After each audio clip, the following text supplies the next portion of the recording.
segundo o Escritório das Nações Unidas sobre Drogas e Crimes. O tráfico de pessoas é uma violência que atinge homens, mulheres, crianças e viola direitos humanos de diversas formas. Pessoas são traficadas para abastecer o mercado ilegal de órgãos, para trabalhos forçados ou em situação análoga à escravidão e para a exploração sexual. O Brasil foi, em grande medida, construído pelas pessoas de origem africana que aqui chegaram vítimas de tráfico. Hoje, o país é destino de pessoas que vêm traficadas de países da América do Sul, como Paraguai e Bolívia. Brasileiras e brasileiros também são vítimas desse crime, aliciados para trabalhos forçados e prostituição nos Estados Unidos, na Europa e na Ásia. Nesse momento de pandemia, a difícil situação econômica em que se encontram as populações mais pobres piora esse problema. Aumenta a vulnerabilidade de trabalhadores que já têm os seus direitos continuamente violados. Essa última quinta-feira, agora 30 de julho, foi o Dia Mundial de Enfrentamento ao Tráfico de Pessoas. Para conversar sobre esse problema, a gente recebe hoje o coordenador do Centro de Apoio Pastoral do Migrante de São Paulo, o Roque Patucci. Recebemos também a Ioná Luma, que é coordenadora da Formação Cidadã e Comunicação do Centro de Defesa da Vida e dos Direitos Humanos, Carmen Bascaran, de Açailândia, no Maranhão. E está com a gente também a superintendente adjunta do Fundo Brasil de Direitos Humanos, a Aline Andrade. Roque, Ioná, Aline, um prazer receber vocês. Sejam muito bem-vindos, viu? Muito boa tarde e muito obrigado pelo convite. É uma honra estar junto com você. Obrigada também. Nossa, pessoal. Obrigada, Ioná. E a Aline, que volta aqui com a gente também. Sempre um prazer te receber, Aline. Vamos lá, pessoal. Eu quero começar, inclusive, questionando a Ioná para a gente até entender um pouquinho melhor essa situação específica no Maranhão, né? O Maranhão está, inclusive, entre as principais origens de pessoas traficadas dentro do Brasil. E, inclusive, a maioria das pessoas atendidas no centro, Carmen Bascaran, foram traficadas. Então, eu queria que você explicasse um pouquinho sobre essa situação, para onde vão essas pessoas, em qual situação, para fazer quais trabalhos, para que a gente possa entender do que se trata quando a gente fala sobre tráfico de pessoas. Então, enquanto coordenadora da Formação Cidadã do Centro, né, o Centro de Defesa, antes de mais nada, é uma ONG que já tem quase 24 anos de atuação dentro do estado do Maranhão e também estados vizinhos, que tem como foco principal a luta e combate ao trabalho escravo. Então, essa é a nossa missão principal dentre tantas violações de direitos humanos. O Maranhão ele tem uma particularidade bem forte, a gente está em torno do terceiro estado do Brasil que mais exporta mão de obra escrava. Então, a gente está junto com o Pará, que são estados também vizinhos, e o Tocantins. Então, a gente está bem juntinho nesse contexto aí, infelizmente. Além de exportar essa mão de obra, nós também somos um estado que também realiza e que pratica o trabalho escravo e também o tráfico de pessoas. Então, o centro, desde 2014, começou a pensar muito essa coisa, porque o tráfico de pessoas está muito interligado ao trabalho escravo. Só que antes a gente via muito isso sendo falado de uma maneira internacional, como se o tráfico de pessoas ele fosse algo apenas entre países. E aí a gente começou a perceber que não, e começou a refletir muito sobre isso. Então, quando acontece o trabalho escravo aqui no Maranhão, tem uma pessoa que alicia o trabalhador, que é uma pessoa que a gente chama de gato, né? Então, essa pessoa alicia e tira esse trabalhador do seu local de origem e leva para outro estado ou para uma cidade vizinha, que acontece muito aqui também no Maranhão, ou para outro país. Então, isso também é muito forte. No Maranhão, o nível para o tráfico de pessoas, além do trabalho escravo, dentro do trabalho escravo, a gente tem na construção civil, é muito forte hoje, é uma atualidade bem forte aqui. A gente tem nas carvoarias, a gente tem na derrubada da mata, para poder fazer o plantio, o pasto do gado. Então, são trabalhadores que são tirados de suas cidades, uma habilidade muito forte que existe, né, que não tem outra opção, que não tem outra escolha e acabam caindo, né, infelizmente, no que a gente chama de conto do gato, né? Então, a partir daí a gente percebeu que existe está muito interligado o trabalho escravo, que a gente já atendia né, desde da nossa fundação, no ano de 1996, com o tráfico de pessoas. E que esse tráfico é para além do internacional, mas que ele também acontece, né, entre cidades, entre estados, em rodovias federais. E aqui a gente tem as nossas rodovias que fazem bem isso, e aqui a nossa região de Açailândia é uma região amazônica, da Transamazônica. Então, o tráfico de pessoas para o trabalho escravo na Amazônia também é muito forte, né? E dentro dessa questão do tráfico, a gente tem uma rota, aqui no Maranhão, só para exploração sexual, a gente tem 45 rotas, né, distribuídas, tanto municipal, quanto estadual, quanto federais e internacionais, né, só para exploração sexual que a grande maioria, infelizmente, são mulheres e crianças. Então é bem forte, vai para a Guiana Francesa. A gente tem o Porto do Itaqui, que é em São Luís, que faz essa rota também para os outros países, para a região Nordeste inteira, para a região Sudeste, né? E a gente também tem um grande forte de tráfico de pessoas para serem escravizadas dentro da própria Amazônia, né? Pelo desmatamento, pelas mineradoras que lá existem. Então isso é muito forte, infelizmente, no nosso estado, aqui, que a gente está com esse índice enorme, né, de ser entre o terceiro, e a gente fica migrando aí entre o Pará e o Tocantins aí, tanto na exportação de mão de obra, que é muito forte, mas também como um estado que escraviza também, infelizmente. Roque, a Ioná traz essa expressão do conto do gato, né? O que traz esse conto do gato? Como essas pessoas são convencidas a embarcarem nessa situação que se configura como tráfico de pessoas? O que é usado contra essas pessoas? Então, primeiramente, é importante entender que, geralmente, o tráfico de pessoas, ele não olha para o rosto, não olha para a cor, não olha para a idade, não olha para sexo. Para eles, qualquer pessoa, em qualquer situação que pode gerar um lucro para eles, é o que interessa. Então, eles olham, primeiramente, os estados e as regiões de maior vulnerabilidade. Sabendo que essas pessoas têm um sonho, eles se aproximam dessas pessoas. Eu vou usar um exemplo no caso de um imigrante, no caso, vamos usar a Bolívia. Tem uma rua lá no El Alto que é cheia de propagandas de quem quer vir para o Brasil ficar rico, ganhar muito dinheiro. Cheio de propagandas assim. A pessoa entra, pede informação e eles encaminham para um gato ou coiote, como eles falam.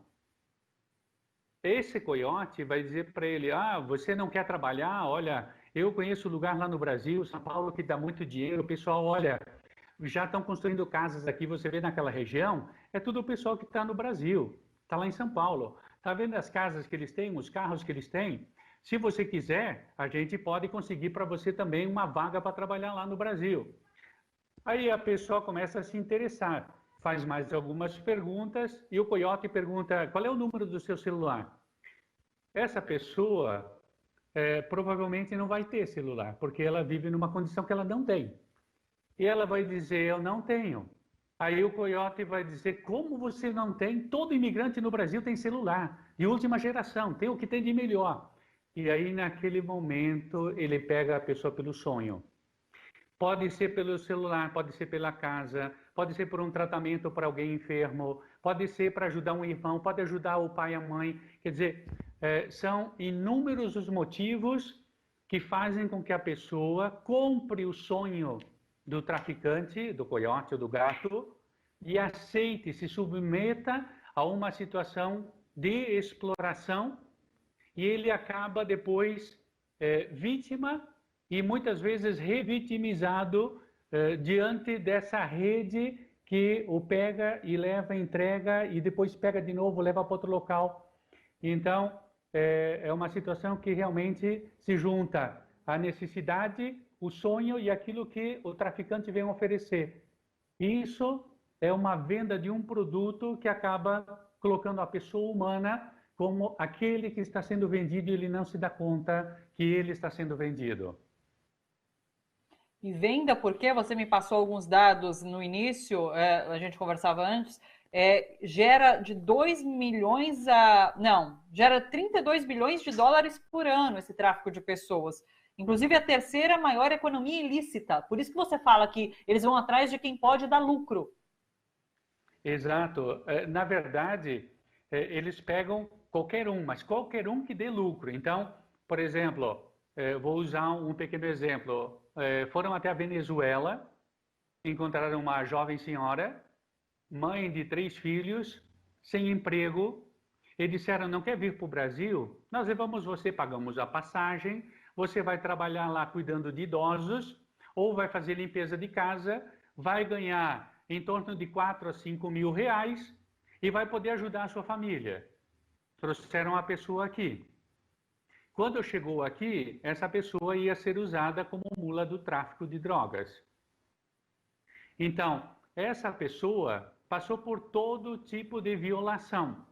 Primeiro, violação psicológica, depois violação física, violação sexual, até o momento que ela passou mal e eles saíram do local, deixaram ela desfalecida e ela, quando acordou, foi para a janela, gritou pedindo ajuda. Mas essa pessoa geraria para eles, ela iria levar em torno de 50 pacotinhos de droga dentro do estômago para a Europa. Então isso significa, imagina quanto de lucro ela estaria dando para essa rede. Então, junto com essa história, são milhares por dia no mundo que acontece isso. Então, de 2 milhões e meio de pessoas traficadas por ano, claro, gera uns 32 ou mais bilhões de dólares de lucro ilícito, né? Porque é compra e venda de seres humanos e geram esse lucro para essas redes de tráfico que acabam internalizando essas pessoas e usando não para o fim indicado, que era o sonho, e sim para aquilo que eles desejam, que é aquilo que eles querem, que é a exploração. Sim. Aline, o Fundo Brasil, inclusive, já fez um edital específico para apoiar esses grupos com trabalhos de enfrentamento ao tráfico de pessoas. Eu queria que você falasse um pouquinho sobre quais são as estratégias que estão sendo propostas pela sociedade civil para enfrentar e para reduzir esse problema. Thalita, o Fundo Brasil teve um edital específico nos anos de 2015 e 2016. Nós apoiamos 9 iniciativas em 8 estados brasileiros, né? E esse foi um edital que nos chamou muita atenção porque nós recebemos 111 propostas. E isso deu a dimensão para nós, que nós já conhecíamos, da amplitude do problema, né, que está, como o Roque e a Ioná citaram, muito ligado ao trabalho forçado ou análogo à escravidão. E, embora a gente conheça, né, enquanto ativista de direitos humanos, enquanto intelectual, a realidade do trabalho análogo à escravidão, do tráfico de pessoas, sempre nos impressiona ouvir a quantidade de vezes que isso acontece e o número de pessoas que têm sido atingidas por essa violação de direitos humanos, né?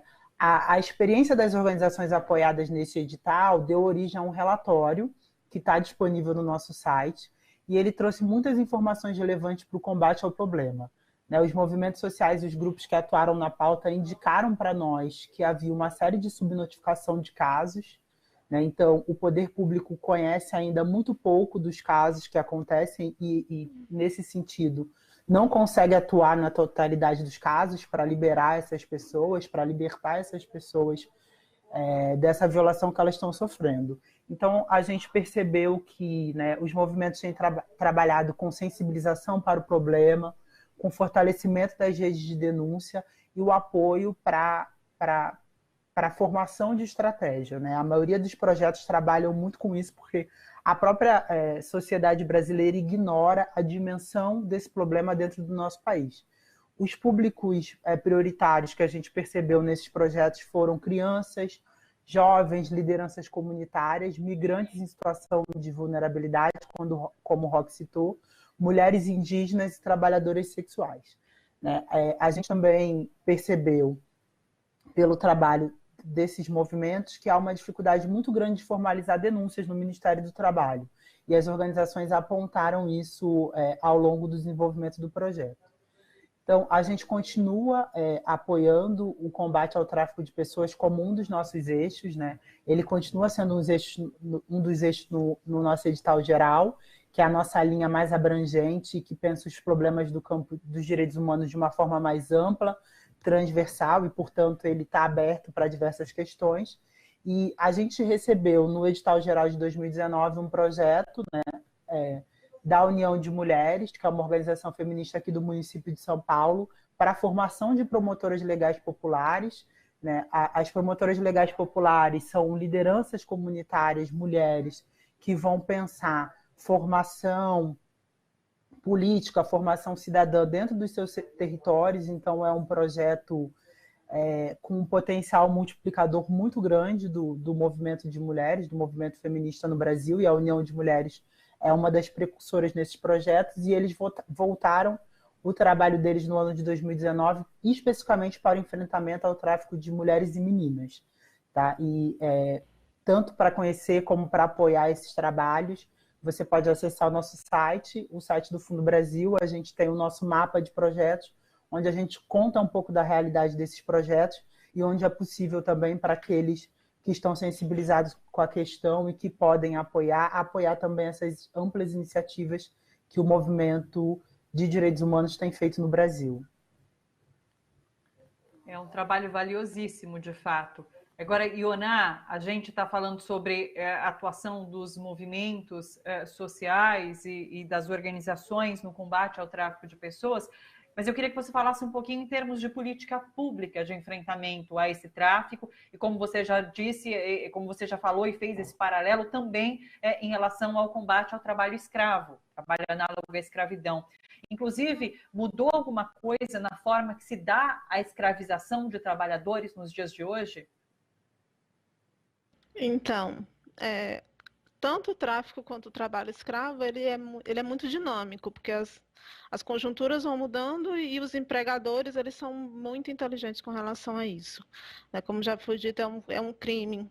O tráfico gera aí cerca de 32 bilhões.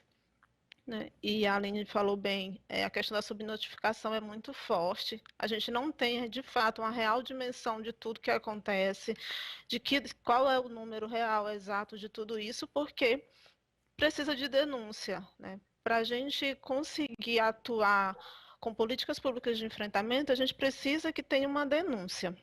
Né? E aí, a partir dessa denúncia que se contabiliza os dados, tanto do tráfico quanto do trabalho escravo.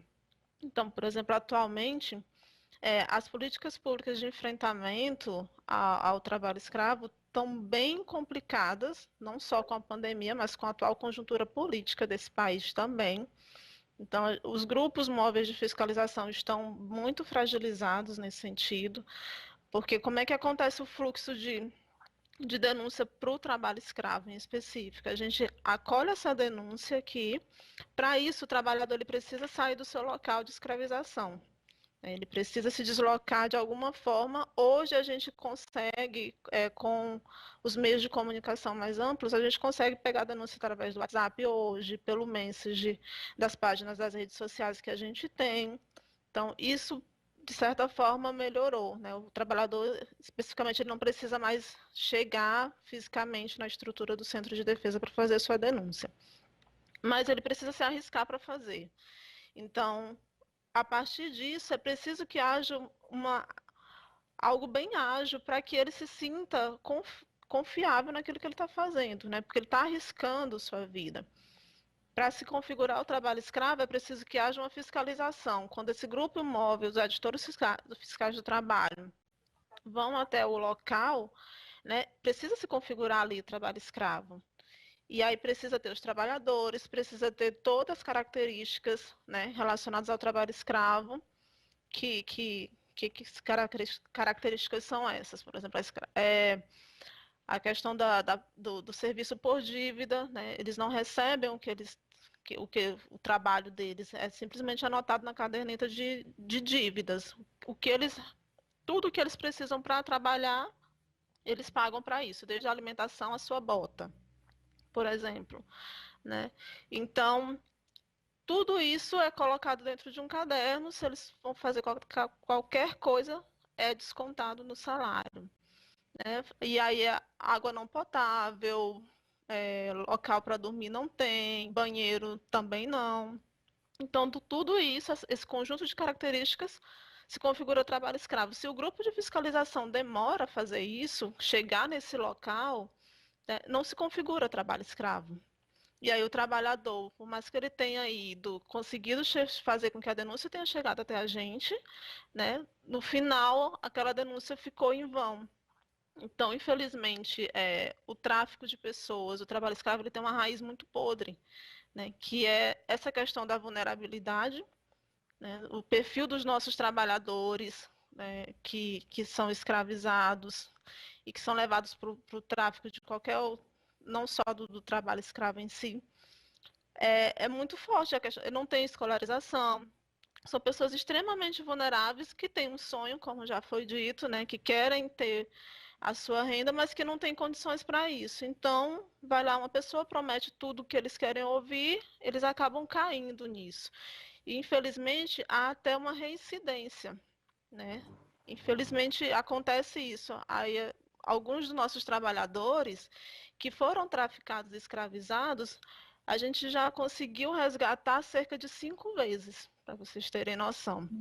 E aí a gente pergunta, mas você não sabia que era trabalho escravo? Você não tem já essa noção? Ele fala, eu tenho essa noção. Mas eu estou vendo a minha família sem ter o que comer. Então, entre não ver todos os dias meu filho e minha filha sem ter o que comer, eu vou arriscar de novo, né?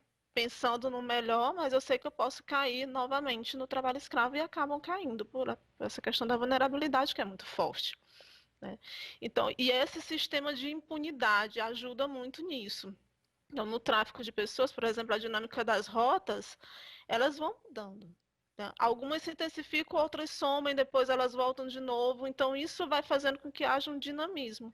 No trabalho escravo, da mesma forma. Tinha empregadores que era mais fácil pegá-los com o crime anteriormente, agora eles estão fazendo ciclos de trabalho de tipo 2 meses, 3 meses. E aí, quando chega o grupo móvel, não tem mais nada naquele local, não tem trabalhador, não tem nada, não tem como configurar como um trabalho escravo. Então, as políticas de enfrentamento estão bem fragilizadas, né?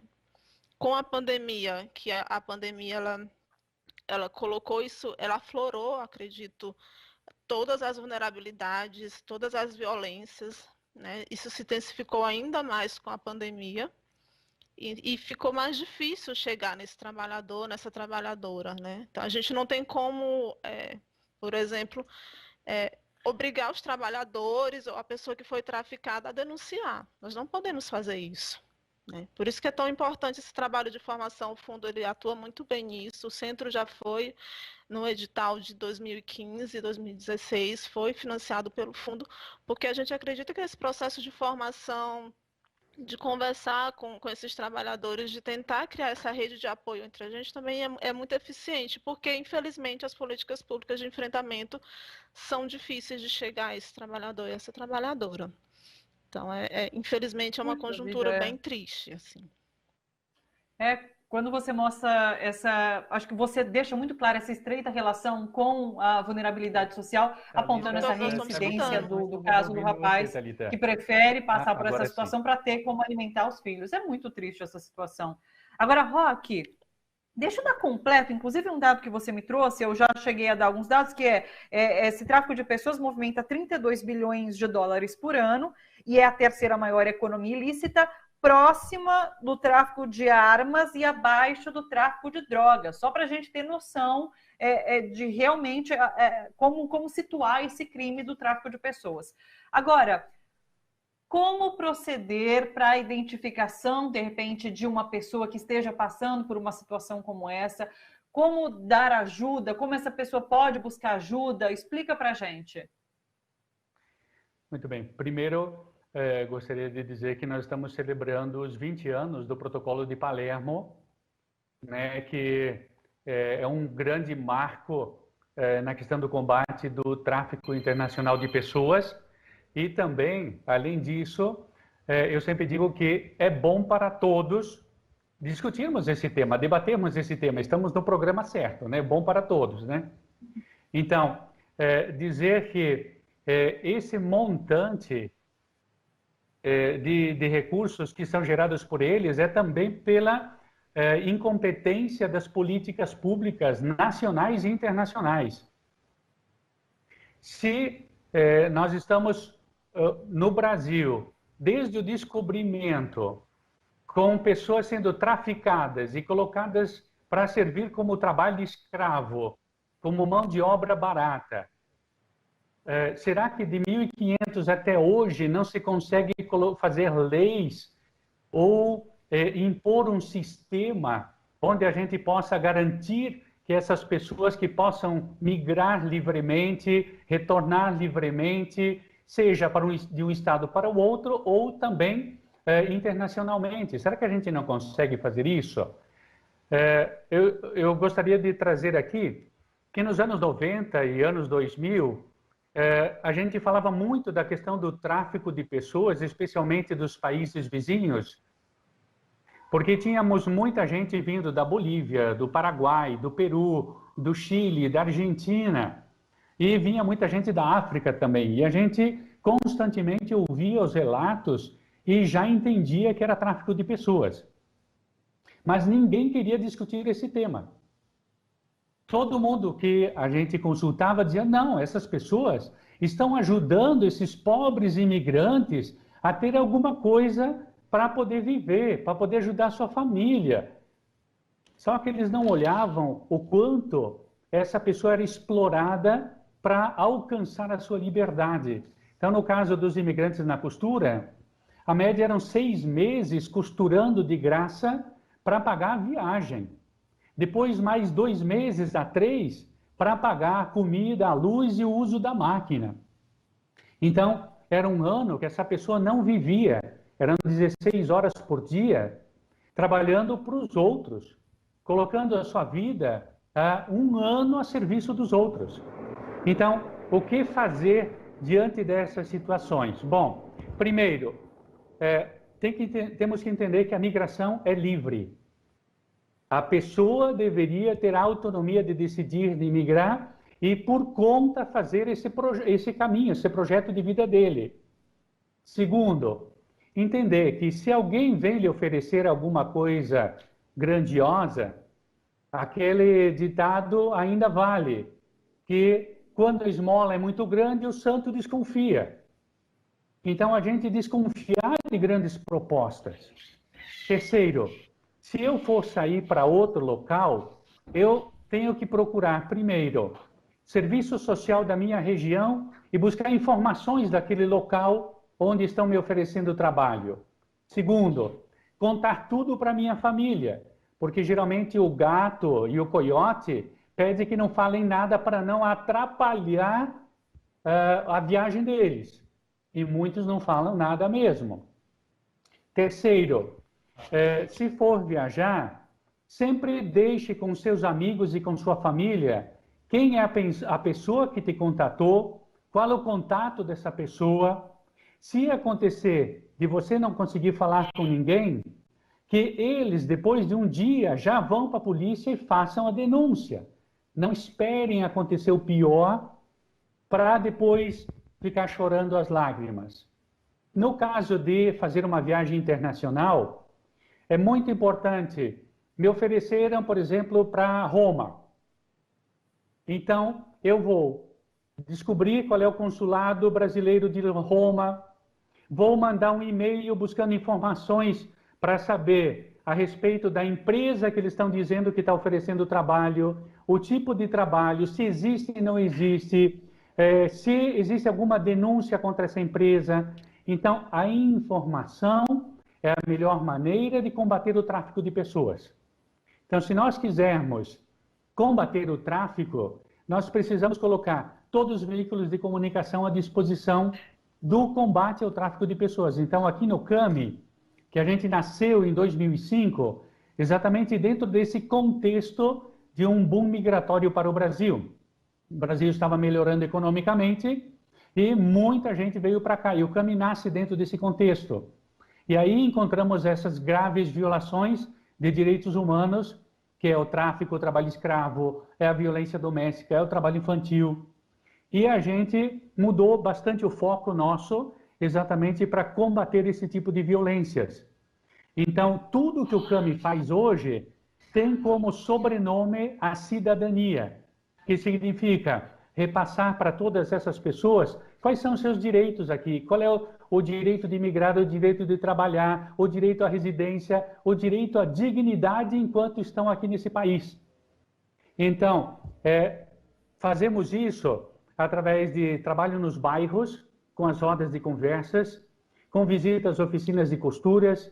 Fazemos aqui na sede com os mais diversos cursos que nós promovemos aqui. Fazemos aqui com o serviço de regularização migratória, a assessoria jurídica, serviço social. Tudo isso, na verdade, são serviços que a gente usa para combater esses crimes e para dar um pouco mais de dignidade a essas pessoas que vêm até o Brasil, ou mesmo migrantes que vêm das outras regiões aqui para São Paulo.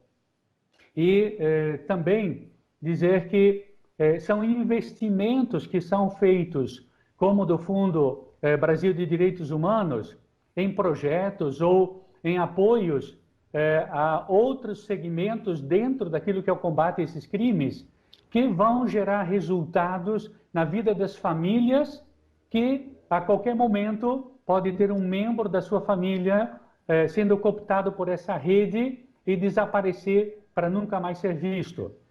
Então, agradecer ao Fundo Brasil de Direitos Humanos, porque eles também nos deram um apoio naquela época, mas também num outro projeto que nós fizemos, onde nós fizemos jogos com cartas para que as crianças nas escolas possam saber o que é o tráfico de pessoas, como é que ele funciona, através de perguntinhas e jogos.